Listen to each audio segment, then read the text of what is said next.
Hello everyone, কালকে ছিল আমার মায়ের বার্থডে।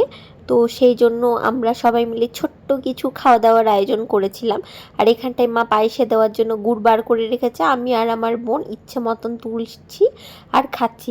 আর ওইদিকে মা রান্না করতে করতে নিজের ব্লগ বানাচ্ছে, চলো তোমাদেরকে শোনাই। আমার বার্থডে কালের জন্য রান্না করছি, সেটা আবার আমার বান্ধবী, মানে প্রিয় বান্ধবী আমার বিয়া। হ্যাঁ, কিন্তু বার্থডে গালের এখনো পাত্তা নাই। এই দেখো, ক্ষীরের মতো ক্ষীর পায়েস হচ্ছে, দুধকে ক্ষীর করে করে পায়েস হচ্ছে, তাতে আবার খেজুরের গুড় দেওয়া হবে। আমাদের আবার একটু করে খেজুরের গুড় ফ্রিজে থাকে, যার যখন বার্থডে হবে সেই বার্থডের দিনই সেই গুড়টা বেরোয়, তাছাড়া সারা বছর বেরোয় না। তো মার রান্না বান্না কমপ্লিট করার পর আমি পুরো রান্নাঘরটা ক্লিন করছিলাম। আর কি কি রান্না হয়েছে চলো তোমাদের সাথে শেয়ার করি। প্রথমে জল পায়েস, এটা হচ্ছে পনিরের তরকারি, এটা হচ্ছে ওল ইলিশ মাছের মাথা দিয়ে তরকারি, এটা আলু পেঁপের তরকারি, এটা মাটন, আর এদিকে ছিল চাটনি, দই, পোলাও, ভাত, আলু ভাজা, 2 রকমের শাক, পটল ভাজা, বড়া ভাজা আর মাছ ভাজা।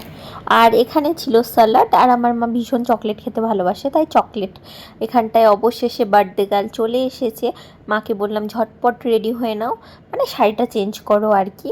আর আমাদের এই ছোট্ট আয়োজনে মার কেমন রিয়াকশন চলো তোমাদের শোনাই। সবাই মিলে আমার জন্য যেন আয়োজন করেছে। আমার বিহান, তিনটে মেয়ে, আমার 3 মেয়েদের মিলে আমার জন্য সাজিয়েছে। এরকম নাতনি, এরকম নাতি আসার সঙ্গে সঙ্গে আমাকে একবারে সবাই মিলে হ্যাপি বার্থডে, ছোটটা শুদ্ধ জানে না তাও। এই তো আমি এতক্ষণে আমার সময় হলো বাড়ি থেকে আসার, এতক্ষণে আমি বসলাম, ওরা সব সাজিয়ে রেখেছে আমার জন্য। এইটুকুই। এরপর আমরা বললাম মাকে খেয়ে নিতে, কারণ অনেকটা বেশি বেলা হয়ে গিয়েছিল। তার আগে আমরা সবাই মিলেই একবার একবার করে পায়েস খাইয়ে দিচ্ছিলাম আর কি।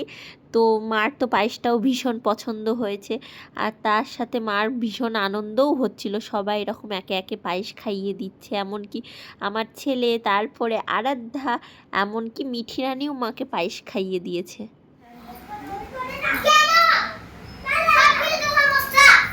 মিষ্টি হয়েছে, মিষ্টি হয়েছে, খাই দাও, একটু খাই দাও। দারুণ হয়েছে, দারুণ। আচ্ছা, জল খাওয়াতে হবে, এবার জল জল নাও, জলটা খাই দাও দিদিকে। ওরে মা এতগুলো খাবার দেখে বলছিল আমি তো একা খেতে পারবো না, তোরাও বসে পড়। আমরাও বসে গেলাম গোল করে খাওয়া দাওয়া করতে। এরপর সন্ধ্যা নাগাদ আমি বানিয়েছিলাম চিকেন পকোড়া, তার সাথে মুড়ি আর সবারই জন্য চা। তো আজকের ভিডিওটা কেমন লাগলো অবশ্যই জানাবে। দেখাবে নেক্সট আরও একটা ভিডিওতে।